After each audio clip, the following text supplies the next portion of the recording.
할렐루야. 이 새벽에 나오신 여러분을 주님의 이름으로 축복합니다. 오늘 본문은 사도 바울이 고린도 교회에 자신이 약속했던 그 두 번의 방문 중에서 아직 두 번째 가지 않은 것에 대해서 이렇게 본문을 통해서 설명을 하고 있습니다. 아직 그의 방문이 더딘 것을 보고 아마 고린도 교회 사람 중에서는 약속에 바꾼 데서 비난을 하고 있는 것 같습니다. 23절입니다. 내가 내 목숨을 걸고 하나님의 불로 전하시게 하노니 내가 다시 고린도에 가지 아니한 것은 너희를 아끼려 함이라. 24절에 우리가 너희 믿음을 주관하려는 것이 아니요 오직 너희 기쁨을 돕는 자가 되려 함이니 이는 너희가 믿음에 섰음이라. 사도 바울은 자신의 하고 싶은 이야기를 강조하면서 오늘 23절에 목숨을 걸었다는 표현을 합니다. 고린도 교회에 대한 계획을 바꾼 이유에 대해서 자신의 목숨을 걸었다 말합니다. 또한 하나님을 불러 정언함으로써 자신의 진실함을 다시 한번 거듭 강조하고 있습니다. 하나님이 나의 증인 되신다고 말씀하고 있습니다. 빌립보서 1장 8절에도 비슷한 표현이 있습니다. 내가 예수 그리스도의 심장으로 너희 무리를 얼마나 사모하는지 하나님이 내 증인이라고 이야기하고 있습니다. 그가 이렇게까지 강력하게 이야기하는 이유가 무엇입니까? 23절 하반부에 보면 내가 다시 고린도에 가지 아니한 것은 너희를 아끼려 함이라 말합니다. 고린도 교회에 대해서 계획을 받지 않은 그 이유가 그들을 아끼기 때문이라고 이야기하고 있습니다. 사람이 진심으로 그 한 일에 대해서 비난을 받게 되면 마음이 참 어렵습니다. 자기가 진심이라고 사람들에게 증명해보고 싶고 참 마음을 보여주고 싶습니다. 그런데 오해를 받고 무시를 당하는 경우가 있습니다. 그러나 믿음의 사람들은 사람의 인정보다 하나님의 인정을 받아야 될 줄 믿습니다. 사람들에게는 인정을 받지만 하나님에게 인정받지 못한다면 참 안타까운 일입니다. 그러나 내가 하나님께 인정을 받아도 사람들에게 인정받지 못할 때가 있습니다. 그럼에도 불구하고 하나님은 알고 계십니다. 하나님은 인정하십니다. 결국 하나님께서 선한 길로 인도하실 줄 믿습니다. 세상이 약하다 보니 착한 사람들은 늘 어려움을 당하고 힘든 일을 겪게 됩니다. 결국에는 사람의 마음의 문을 닫게 되는 경우가 있습니다.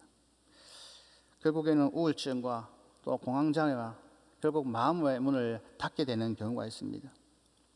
사람의 방법에는 한계가 있는 것 같습니다. 인간적으로 잘해주는 것도 한계가 있습니다. 나는 선한 마음으로 하는데 상대방이 악한 마음으로 반응해 온다면 결국에는 마음의 문을 닫게 되는 경우가 있습니다. 사랑하는 성도 여러분, 악을 선으로 이기시길 바랍니다. 하나님께서 하실 줄 믿습니다. 하나님께서 세상을 이처럼 사랑하사 독생자를 주셨으니 이는 그를 믿는 자마다 멸망하지 아니하고 영생을 얻게 하신다고 말씀하셨습니다. 하나님께서는 죄 많은 우리를 사랑하셔서 하나뿐인 독생자 예수님을 이 땅을 보내주시고 우리 죄를 위해서 십자가에 못 박혀 죽으시고 부활하듯이 악을 손으로 이기시길 바랍니다. 하나님께서 우리를 향한 그 사랑이 저와 여러분을 통해 흘러가기를 소망합니다. 하나님의 사랑은 결코 실패하지 않습니다. 4절 말씀에 내가 마음에 큰 눌림과 걱정이 있어 많은 눈물로 너에게 솟노니 이는 너희로 근심하게 하려 한 것이 아니요 오직 내가 너희를 향하여 넘치는 사랑이 있음을 너희로 알게 하려 함이라. 사도 바울은 이것을 위해서 4절에 너희를 근심하게 하려 한 것이 아니라고 합니다. 오직 내가 너희를 사랑하기 때문에 눈물로 너에게 편지를 썼다고 이야기하고 있습니다. 또한 5절 말씀을 보게 되면 근심한 자가 있을지라도 나를 근심하게 한 것이 아니요 어느 정도 너희 모두를 근심하게 한 것이니 어느 정도라 함은 내가 너무 지나치게 말하지 아니하려 함이라. 오늘 이 표현을 볼 때 사도 바울은 은혜를 베풀고 용서를 구할 기회를 주었음에도 불구하고 오히려 사도 바울이 고린도 교회에 방문하지 않은 것을 두고 약속을 지키지 않는 사람이라고 오히려 사도 바울을 비방하고 그의 진심을 왜곡하는 것에 대해서 이야기하고 있습니다. 5절의 표현처럼 나만 근심당하게 한 것이 아니고 모두를 근심하게 하였다 말합니다. 물론 사도 바울이 근심한 것이 아닌 것은 아니지만 그 사건에 대해서 너무 심하게 말하려 하지 않는다는 것입니다. 근심하게 한 사람이 많은 사람들에게서 벌을 받았습니다. 그는 많은 사람들을, 그리고 그거를 뺀 나머지 사람들, 많은 사람들에게서 징계를 받았는데 그것으로 징계는 충분히 이루어졌다는 것입니다. 7절에 그런즉 너희는 차라리 그를 용서하고 위로할 것이니 그가 너무 많은 근심에 잠길까 두려워하노라. 8절에 그러므로 너희를 권하노니 사랑을 그들에게 나타내라. 그러므로 근심하게 한 자를 용서하고 또 위로하여 그가 과도한 어려움에 당하지 않도록 용서하라는 것입니다. 이미 징계를 받았으니 사랑을 나타내야 그를 회복시켜 주어야 된다는 것입니다. 여러분, 징계는 필요하지만 그러나 그것이 목적이 되어서는 안 되는 것입니다. 하나님이 우리를 심판하시고 벌 주시는 것이 목적이 아니라 용서하시고 우리를 사랑하시고 구원하셨듯이 징계가 목적이 아니라 용서와 회복이 더 중요한 것입니다.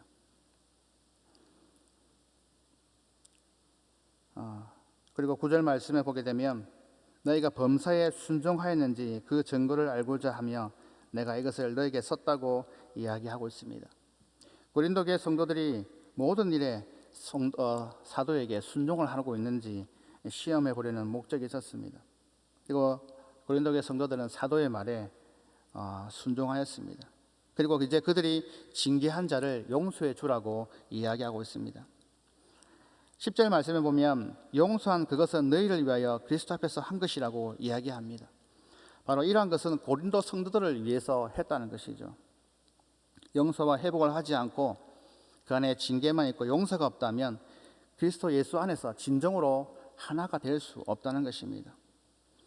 만약 이렇게 용서와 회복을 하지 않으면 사탄의 계략에 빠지게 된다는 것입니다. 징계만 받고 회복하지 않는 사람은 결국 과도한 그런 마음의 근심에 빠져서 신앙을 잃어버릴 수도 있고 또한 악한 감정에 빠질 수도 있다는 것입니다. 결국에는 마음에 쓴뿌리가 생기고 결국에는 개인과 그리고 교회의 걸림돌이 될 수 있다는 것입니다. 사탄은 이러한 일의 전문가입니다. 서로 미워하게 만들고 갈라지게 한다는 것이죠. 우리는 사탄의 계략에 빠지지 말고 징계를 내렸다면 반드시 용서와 회복을 있어야 한다는 것입니다. 예수 그리스도가 죄인된 우리를 용서하시고 구원하셨듯이 미워하는 마음과 사랑은 결코 하나가 될 수 없기 때문입니다. 12절입니다. 내가 그리스도의 복음을 위하여 도로아에 이름에 주 안에서 문이 내게 열렸으되 내가 내 형제 디도를 만나지 못하므로 내 심령이 편하지 못하여 그들을 작별하고 마게도냐로 갔노라. 사도 바울은 에베소를 떠나 도로아에 이르렀을 때에 복음을 전하였는데 이제 복음의 문이 열렸습니다. 그런데 그는 눈물의 서신을 가지고 떠난 디도를 만나기 위해서 마게도냐로 갔습니다. 이것은 사도 바울이 고린도 교회의 회복을 얼마나 간절히 바라고 있는지에 대해서 이야기하고 있습니다. 복음을 전하는 이 사도 바울의 사역은 너무나 힘들고 고되었지만 그러나 하나님께서는 이 바울과 그 사도들의 그 사역을 통하여서 복음의 열매, 구원의 열매를 맺게 하셨습니다. 14절에 보게 되면 항상 우리를 그리스도 안에서 이기게 하시고 우리로 말미암아 각처에서 그리스도를 아는 냄새를 나타내시는 하나님께 감사하노라. 우리는 구원받은 자들에게나 망하는 자들에게나 하나님 앞에서 그리스도의 향기니 이 사람에게는 사망으로부터 사망에 이르는 냄새요 저 사람에게는 생명으로부터 생명에 이르는 냄새라. 누가 이 일을 감당하리요. 로마 시대의 전쟁에서 장군이 승리를 하고 개선을 장군처럼 들어올 때에 이런 개선 행진에서 사람들은 신을 향하여 향을 피웠다고 합니다. 그리고 그 향이 군중과 또 군인들 사이에 넓게 퍼졌습니다. 이 향을 맡을 사람들은 그 냄새를 맡음으로 우리가 전쟁에서 이제 승리하였구나 그 사실을 알게 되었습니다. 많은 사람들이 환호를 하고 기뻐합니다. 그런데 이 환호가 끝난 다음에는 바로 전쟁에서 패한 이 포로들의 죽음이었습니다. 그 향이 시민들에게는 전쟁의 승리를 자축하는 그러한 향이었지만 포로들에게는 죽음을 알리는 그러한 향이었던 것입니다. 사랑하는 성도 여러분, 영접하는 자 곧 그 이름을 믿는 자에게는 하나님의 자녀가 되는 권세를 주셨다고 말씀합니다. 또 주 예수를 믿어라 그리하면 너와 내 집이 구원을 얻으리라 말씀하고 있습니다. 우리가 전하는 이 복음을 영접하는 자에게는 생명의 향기이지만 믿지 않는 자에게는 심판의 향기인 것입니다. 그리스도를 아는 냄새는 그리스도를 아는 지식입니다.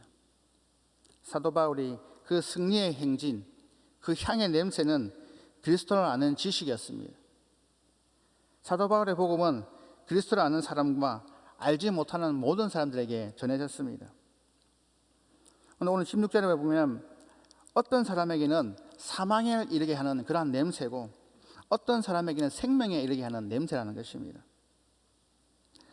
믿는 사람에게는 생명에 이르는 냄새이지만 믿지 않는 자들, 멸망하는 자들에게는 죽음에 이르는 냄새였던 것입니다. 그런데 그 사람의 생명과 죽음에 가는 일을 누가 하고 있습니까? 오늘 17절을 보게 되면 우리는 수많은 사람들처럼 하나님의 말씀을 혼잡하게 하지 아니하고 곧 순전함으로 하나님께 받은 것 같이 하나님 앞에서와 그리스도 안에서 말한다고 이야기하고 있습니다. 그러한 책무를 맡은 사람은 하나님의 말씀을 혼잡하게 하지 말아야 합니다. 진실하고 거룩한 마음으로 순전함으로 하나님 앞에서와 그리스도 앞에서 복음을 전해야 합니다. 이것이 그리스도를 아는 그 향기를 전하는 자로서의 요구되는 사항입니다. 우리의 향기가 널리 퍼져가듯이 말씀 전거와 우리의 인격과 우리의 삶이 그리스도의 향기가 되어야 될 줄 믿습니다. 오늘 말씀을 통해서 우리는 예수 그리스도의 향기를 전하는 그러한 삶을 살아가야 되는 사람일 줄 믿습니다. 오늘 말씀에 누구에게는 생명을 살리는 냄새이지만 어떤 다른 이에게는 죽음을 알리는 그러한 냄새가 되었습니다. 우리는 예수 그리스도를 믿는 사람으로서 그리스도의 향기로 살아가야 될 줄 믿습니다. 그래서 우리가 전하는 이 복음의 향기가 많은 사람들에게 널리 퍼져서 많은 사람들이 예수 그리스도를 믿음으로 영원한 생명의 구원을 얻도록 우리 모두가 힘써야 될 줄 믿습니다. 또한 말씀을 혼잡하게 전하지 말아야 합니다. 바울 시대에는 하나님의 말씀에 또 다른 말을 첨가하거나 다른 사상을 첨가하는 그런 일들이 너무나 많았습니다. 바울은 오직 순전하게 하나님 말씀만 전하였습니다. 하나님께 받아 하나님 앞에서 그리스도 안에서 오직 말씀만을 전하였습니다. 우리 또한 마찬가지입니다. 하나님께 받은 그 말씀대로 배운 대로 깨달은 대로 하나님을 사랑하고 이웃을 사랑하고 또 나누고 베풀며 그리스도의 향기를 널리 전하는 우리 모두가 되어야 될 줄 믿습니다. 그러나 모두가 되시길 주님의 이름으로 축원합니다. 아멘. 기도하겠습니다. 할렐루야. 하나님 아버지 감사합니다. 하나님 아버지, 우리의 연약한 모습 가운데서도 하나님의 구원받은 백성으로 불러주시니 너무나 감사합니다. 하나님 아버지, 그리스도의 향기로서 하나님 아버지 주의 복음을 널리 전할 수 있는 저희들 되기를 원합니다. 또 그러한 그리스도의 향기의 삶을 살아가는 저희들 되게 하여 주시옵소서. 하나님, 부족하고 연약한 가운데서도 하나님 우리를 세워주시고 또 오늘 하루를 허락하여 주시니 너무나 감사합니다. 오늘 하루도 주어진 하루 최선을 다하여서 하나님 아버지 주님이 주신 그 하루에 최선을 다하는 우리의 삶이 되게 하여 주시옵소서. 또한 12월입니다. 하나님 아버지 12월 하나님 이 올 한 해도 주님 앞에 귀한 열매를 올려드리는 저희들 되게 하여 주시옵소서. 하나님 아버지 복음의 열정을 가지고 나아갈 때에 하나님 아버지 만날 자들을 만나게 해주시고 귀한 열매로 주님 앞에 나와 올려드리는 저희들 되게 해주시고 특히 사랑하는 가족들, 친지들 하나님 아버지 예수 그리스도의 복음이 그들 가운데 흘러넘쳐서 하나님 앞에 다 나와서 함께 예배하며 찬양할 수 있도록 주여 축복하여 주시옵소서. 하나님 아버지 또한 주의 자녀들을 축복하여 주시옵소서. 하나님 아버지 지혜 가운데 함께하여 주시고 만남의 복을 더하여 주셔서 믿음 가운데 아버지 자라게 하여 주시고 하나님의 거룩한 자녀로서 나아갈 때 하나님께서 선한 길로 인도하여 주시옵소서. 특별히 수험생들에게 주님 함께하여 주셔서 준비하고 계획하는 모든 일 가운데 함께 하셔서 주님 아버지 선한 길로 인도하여 주시옵소서. 또한 하나님 아버지 가정과 직장과 사업장을 축복하여 주시고 준비하는 그 걸음걸음 함께 하셔서 믿음의 가정, 믿음의 직장, 하나님께서 함께하는 사업장 될 수 있도록 주여 함께하여 주시옵소서. 이 시간 이 새벽에 또 귀한 예물로 주님 앞에 올려드립니다.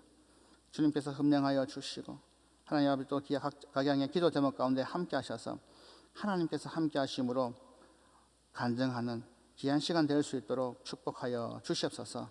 감사드리며 예수님 이름으로 기도합니다. 아멘.